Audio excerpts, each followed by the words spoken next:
Just a quick note before we start. Our giveaway of the Van Dyke Parks Veronica Valerio EP Only in America is still open. If you have not entered yet, go to our website, rockandrollgradschool.com, sign up to join our mailing list, and that's it. You're all done. It's just that simple.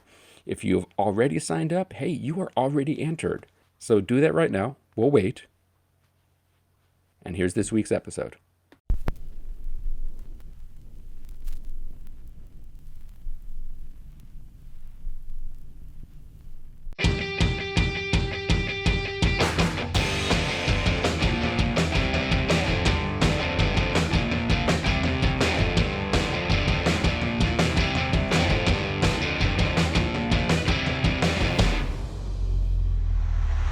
This is Rock and Roll Grad School with your hosts Heidi Hedquist and Luke Poling. They're available for birthday parties and dirty deeds done dirt cheap. Here's what I've been thinking. Okay. There are two things in this world you don't want to skimp on. They are. Living room furniture, Okay. dirty deeds. Well, very true. They should not be done Because dirt cheap. Right, no, because, dirty deeds, like, a corner's getting cut for any sort of dirt cheap. And same thing with the living room. And I feel like every moment after you make that minimal investment in either a dirty deed or a living room set, you're going to be reminded. Like, you're sitting there watching TV and you're like, this sofa is uncomfortable. It will always be uncomfortable. Yeah, And this is so true. I think both dirty deeds and living rooms are worth that little bit of extra. Like, knock it up. Yeah, maybe- but not maybe go cheap. bedrooms? That's a tough call. That's a tough call. And it's not just because I'm hoping a mattress company advertises with us, but I feel like, I don't know.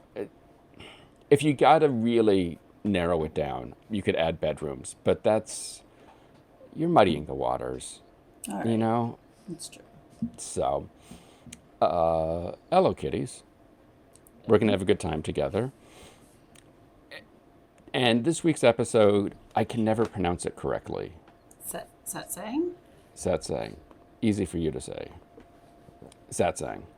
A really cool guy. Yes. The new record's really good. And we talked to him a while ago, and he was just very excited to get it out. And you'll hear in the interview him being very, what's the phrase? Ecstatic? Yeah, fired up. Yes, about Geeked. this record. And it lives up to the hype. Yeah. And his story's really interesting. He's been through some stuff and come through some stuff, and very in keeping with stories we hear on this show, but also on our other show. Just kind of making the most of your time here. Mm-hmm. Definitely. And the record comes out Friday, June 5th, Yes. which is why we're releasing this now, so you can listen to this and then go get a copy of the record wherever you do such things. Pretty sure our listeners gathered that, but that's okay. Yeah. And then I believe he is touring this summer. So Well, that's fun. exactly. Like, no, yeah, I mean, he's back out. He talks a bit of his friendship with Michael Franti and Spearhead. And he's doing a bunch of shows with them in what has got to be incredibly intimidating. His second show of the year is at Red Rocks. Oh, well, So, yeah, if you're I going guess to go that's the- out, do it. go in the deep end. Right. Yes.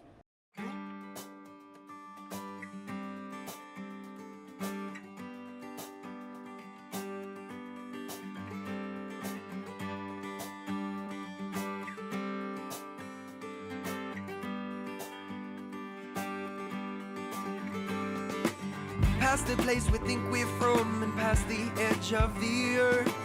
Now we have come to call it back, and I've known this since my birth. That we are not from here. Visitors to this place, but we all go back home. Now intertwined and locked in time, and at times it takes the load. Because we've met ourselves before. You've had such a varied career to this point, not all of it music-based. What got you to this point now where you're writing and singing? Was that something that always kind of was a side project to whatever else you were doing? Yeah, it was always what I wanted to do. I just didn't really know. I didn't really know how to do it. And, for a long time, I was just really comfortable. Like, I had a pretty good little dirt bag setup here in southwestern Montana where I worked on the ski hill in the winter and then at a gear shop in the summer. So, I just rock climbed and fly fished and skied, and it was kind of hard to want much more than what I had. Yeah. My life did. Yeah, I mean, I would meet people all the time that were doctors or lawyers or whatever that had a lot of money, and they'd be like, fuck man, I would trade everything for your life. And I believed them, so it was really hard to kind of be driven to pursue anything more than what I had, because I had a great life.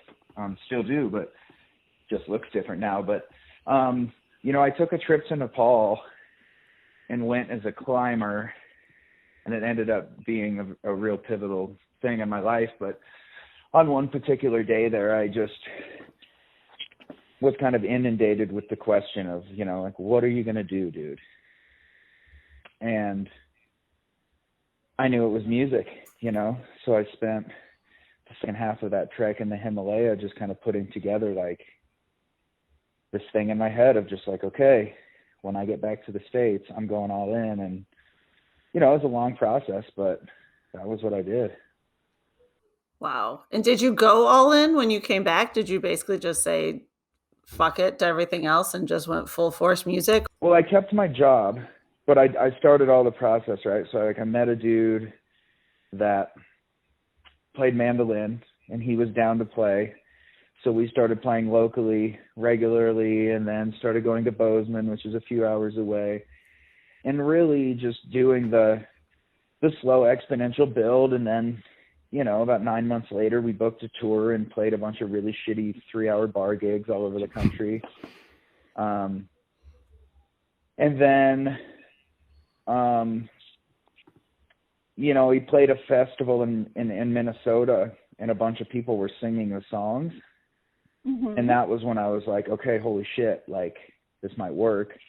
Yeah. So then I put together a full band, and then was really all in. And then I kind of became obsessed with the business side of just okay, how do I really do this? And I had some really awesome mentors, and,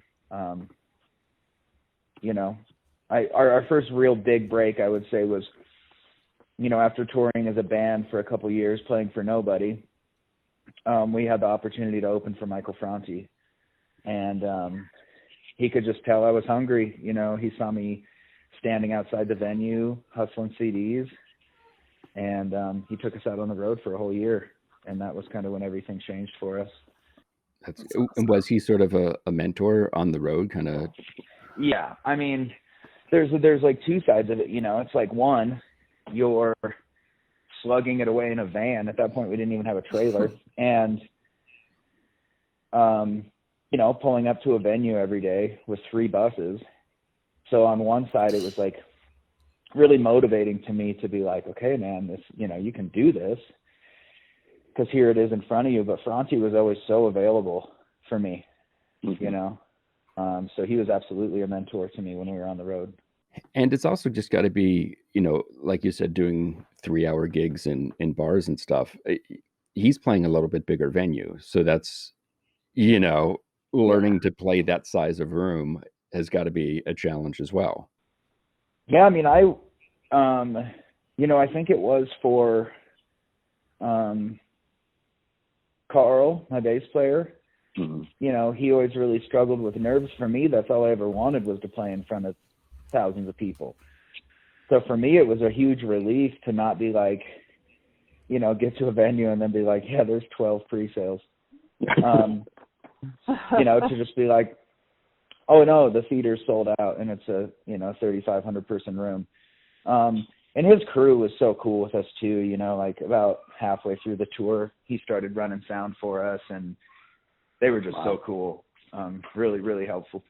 How do you, and you've got a family, clearly I could hear in the background there. Like, how do you balance that? Because everyone talks about, a lot of musicians talk about needing that place of silence and kind of zen to start writing and start kind of connecting with yourself in that way.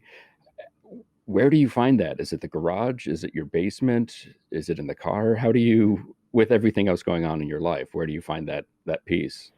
Well, I have a really awesome office that's outside of my house. It's in an old elementary school.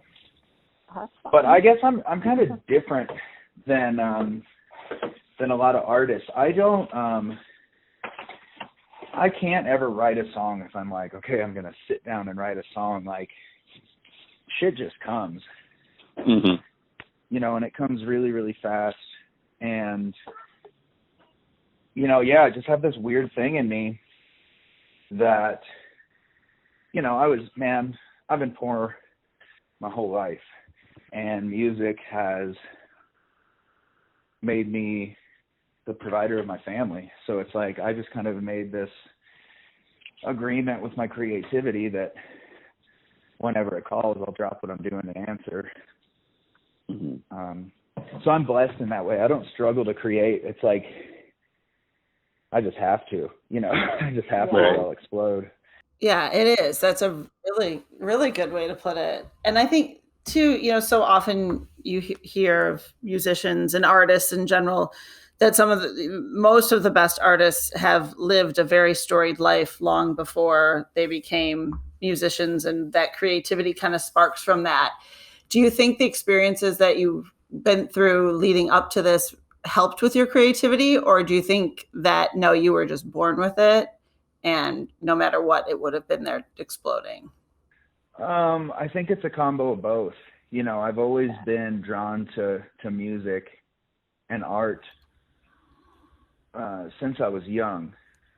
So I think there's definitely an element of that, of just like predisposed neurochemistry to being a creative person. But yeah, you know, I've had a long, hard road thus far, and it's just been smooth and easy the past few years.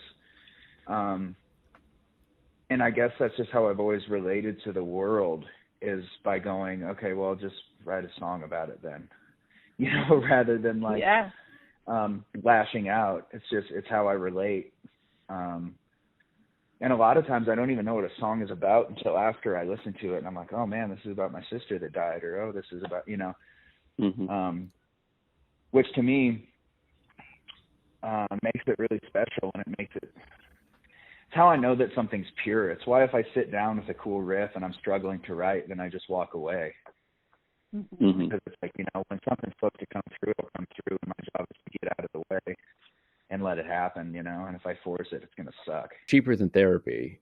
But I mean, it's interesting that it's sort of, you have these epiphanies and you have these conversations and you're wrestling with subjects that you don't even realize what they're about till later. Is that kind of every song where you're like, oh, this is what I was working through, or you know what I mean? Like, is this just a constant?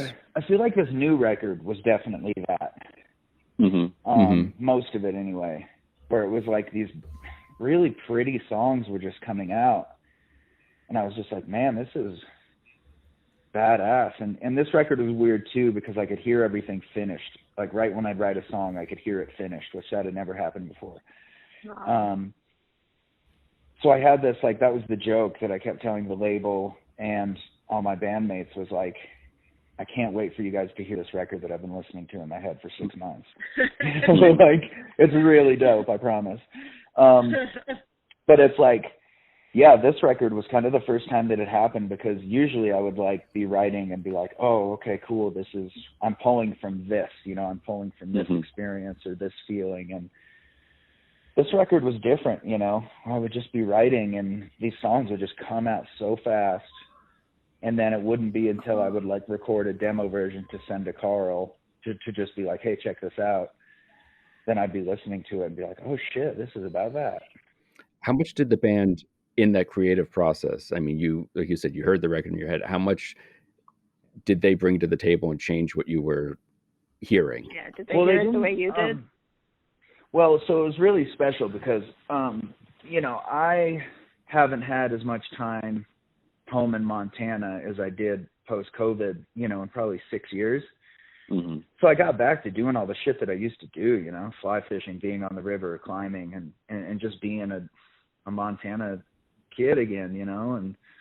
And so it seemed weird to go to a studio to make this record. So I flew everyone out here. We rented a house in Paradise Valley that had a finished barn and turned the barn into the studio. And we took a day to just hang with each other, you know. Mm-hmm. And the dudes really picked up on the vibe and the spirit of the land and just the, like, what I was going for. So without really any prompt, they just played what I heard in my head. Like, particularly our drummer, Ben. I mean, he did 4 or 5 songs first take. And wow. I'd be tracking guitars in the house with Stefan. And Carl would be like, hey, do you want to come listen to this to see if we're on the right track? And I'd come listen to something and be like, yep, that's it. Like, that's that. That's the drums. Yep. So it was really natural. I mean, it was so fluid. It was stupid. Same thing with Stefan. I mean, he had 1 or 2 takes on certain songs too, where it was just like, okay, I guess we'll record another one, but we're not going to use it. So I think everyone just being together and being in Montana, they were able to hear the songs and like look at the mountains and where we were and be like, okay, I got it. The biggest thing the only like wild card where I was like, holy shit, was we have a song called I'm the One. And I had kind of told Stefan, like, yeah, dude, I don't know. There's this really wild like Afrobeat bridge that just kind of comes out of nowhere. And I was like, I think it's done, maybe not. Dude, and he played these guitar parts over it, whereas I was like, not in a million years would I have thought to play what he played, and it made it so cool. But yeah, 99% of it was them just understanding where I was coming from. So like, as me producing the record was real easy because they just, you know, before they came out, I was like, listen to this, like this is the vibe, you know, listen to the guitars on this song, and so they just nailed it without much direction. How much different do you think it would be if you didn't record it in Montana in a barn with that surrounding? I can't even think about it, man. I mean, it would have been fucked up.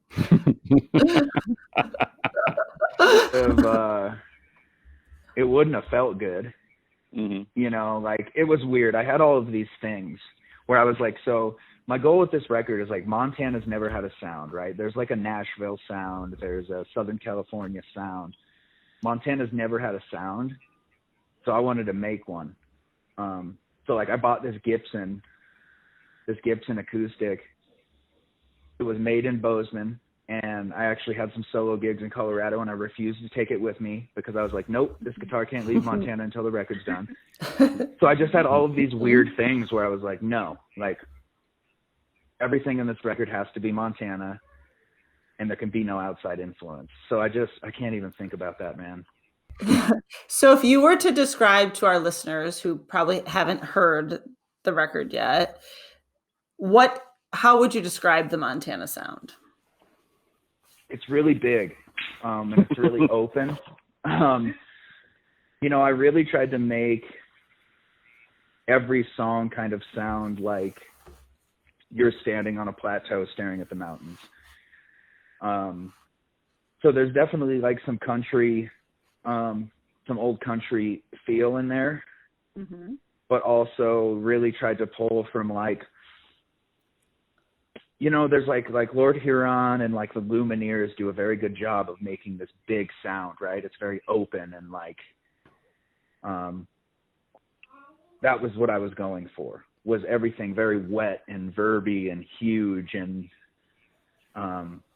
open. Like it doesn't sound like you're in a room. It sounds like you're outside. Yeah. So I think it's needless to say that this is, of your, 3 previous records, this is the one you're the happiest with, the sound. Man, I hate listening to my music. Like, if it comes on, I cringe, you know, and this record, you know, I have to drive like an hour once a week to get groceries, and I listen to it on the way in and the way home. Like, it's so weird. Like, I love this record, and I listen to it all the time as a fan, and it's me. It's so weird, because I've never had that. And that's one of the things we've had a couple musicians we've talked to, same thing, like they hate, but then there's that one album or that one piece of music they did where it's on repeat themselves. And that's just when you know you've hit something special, I think. And I think that's so cool when you can sort of stop listening to it as the creator and listen to it as a fan. Yeah, and the band has all said the same thing too. It's funny, man. Carl texted me last week. He texts me about once a week, and he's just like, God, this is a great fucking record, man. You know, and it feels really special. I keep saying, like, if this record doesn't like level us up or like get us a bunch of new fans, I'm like, I don't even know what the fuck to do, man, because this shit's rad. Like, and I've never felt this way about anything I've created. I've always just been like, yeah, I like it. But this feels so special and so, like, all of the songs feel like universal, like somebody could hear them and it could be about something completely different for them than it is for me. And I really love that. I love things being up for interpretation, you know. Have you gotten to play it for any fans? And sort of like, obvious, like you said, you and the band and the other folks really like it, but it seems like something that's like made for your fans to freak out about. You know, the record doesn't come out until June. We only have one single out that we just dropped last week. But this summer, as we were getting mixes and stuff like that, I would give it to friends of mine that are out on the river all week and would just be like, hey, play it for people when you're on the river and see what they think. And the overwhelming response was, I would listen to this all the time. Which makes me happy, because most river guides are with people from all over the country, you know. They come out here to get on these rivers. Well, I think it's like with the release of the first single, our fans all were like, this is different, but this is cool. And what I really hope is that there's people that are into kind of the alt country scene or the indie singer-songwriter, Lumineers, Lord Huron vibes, that all of those fans can also hear it and be like, oh shit, this band is different than I thought. And hop on board with us. Cause I feel like I really just came into my own as a songwriter and a creator. And I know even beyond this record where I want to go. Reading the press release, when it sort of name checks some of the bands that you've been influenced by or that you kind of feel like are in this record. And it ranges from folks like Uncle Tupelo and the Jayhawks and Head in the Heart. But then, you know, you're doing so well on the reggae chart, and you know, there's other names referenced, or like Motown Records and Tom Petty. Like, it's all over the place. So I mean, it seems to me like your sound is your sound. And do you think it's just you finally were able to capture that on tape in a way you haven't before? Yeah, man. And I think a huge part of it was being left the fuck alone for a while. Yeah. You know, like, yeah. You know, it's really hard to catch up to yourself when you're touring all the time, because it's like, even when you're home, you're not really home, because there's always this like the sand going through the hourglass. You're always like, okay, well, I got to leave again in 27 days. So it's hard to settle in and like regroup. And for me, when COVID hit, I didn't freak out. I was like, okay, cool, man. Well, I'm going to start lifting, and I'm going to put on a bunch of weight, and I'm going to commit to therapy, and I'm going to do all of this shit for myself and my family that I've said I was going to do. And so I just dove into it. And with no shows on the horizon, I was just left alone. You know, there wasn't a call every fucking day being like, hey, what, you know, we have this offer for this. Do you want to do this? Like, everything just got stopped, which for me was such a blessing. Because it just got me out of my head and into my heart. And I hadn't been there in a while. I had always just been, okay, what's next? And getting outside again. and getting reintroduced to music that I just kind of forgot about, like all that old country, and always being a huge Tom Petty fan. That was like my shit going into this record, was like anytime I was questioning something, I'd be like, what would Petty do? And most of the time that involved, like, he wouldn't play the acoustic, man. He'd play the telly and he'd turn it the fuck up.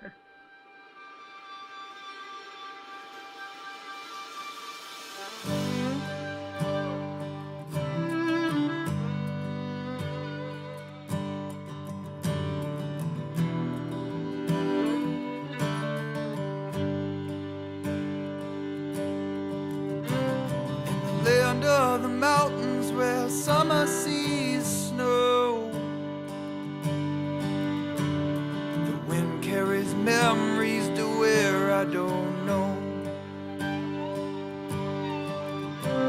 On a rock in a river where time it gets slow. These are the places I'm from that I go. These are the places I'm from that I go.